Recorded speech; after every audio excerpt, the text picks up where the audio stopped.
प्रणाम। ओम नमो नारायणाय। आप सभी को पुनश्च प्रणाम। आज हम शरणागति के ऊपर विचार करते हैं कि किसी व्यक्ति ने जीवन भर बहुत सारे पाप किए हों, बहुत सारे, और अब वह भगवान की शरण में आ जाए तो उसका क्या होगा। जीवन भर तो पाप करता रहा और उसके बाद वो भगवान के दिव्य शरणागति में जाता है तो उसका क्या होगा।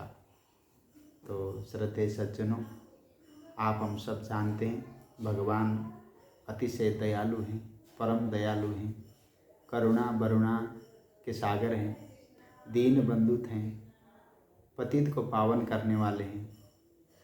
यदि कोई सच्चे हृदय से ऐसा दुराचारी व्यक्ति भी, पापाचार करने वाला व्यक्ति भी भगवान की शरण में आ जाता है तो भगवान का आश्वासन है। भगवान कहते हैं अभिचद सुदुराचारो भजते मामनन्य भाग साधुरेव समन्तव्य सम्यक व्यवसितो हि सः। गीता में 9वें अध्याय में 30वां मंत्र। भगवान कहते हैं विश्व का सबसे बड़ा दुराचारी व्यक्ति भी क्यों न हो, अगर यदि वह सच्चे हृदय से मेरी शरण में आ जाता है तो उसको साधु ही मानना चाहिए, उसको साधु ही मानने योग्य है।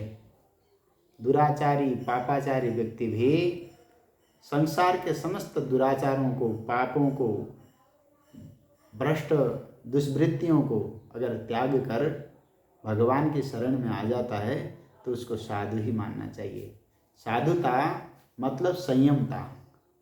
संपूर्ण पापों को त्याग कर, संपूर्ण दुर्वृत्तियों को त्याग कर अगर साधु बनता है तो भक्त है। आप हम सब जानते हैं भक्ति का वास्तविक अर्थ क्या है कि भगवान के दिव्य चरणों में अनुराग हो जाना, भगवान के स्वरूप में अनुराग हो जाना, भगवान के दिव्य स्वरूप के साथ प्रेम हो जाना, भगवान के दिव्य कथाओं के साथ प्रेम हो जाना, भगवान के दिव्य लीलाओं के साथ प्रेम हो जाना, उसको भक्ति कहते हैं। और संसार के समस्त विषयों से वैराग्य हो जाना, भगवान के दिव्य स्वरूप के साथ प्रेम हो जाना, उसी को भक्ति कहते हैं। श्रद्धेय सज्जनों, हम आप सब जानते हैं विषयों से वैराग्य जब तक नहीं है तब तक भगवान में अनुराग स्थिर नहीं हो सकती है। इसलिए विषयों की वैराग्य और भगवान के स्वरूप में अतिशय प्रेम होना, उसी को भक्ति कहते हैं। ऐसा भक्त अगर दुराचारी भी होकर बाद में सदाचार की ओर प्रवृत्त हो जाता है तो उसको साधु ही मानना चाहिए। ये भगवान की वाणी है, ये शास्त्र कहते हैं, श्रीमद् भगवत गीता कहती है। ओम नमो नारायणाय।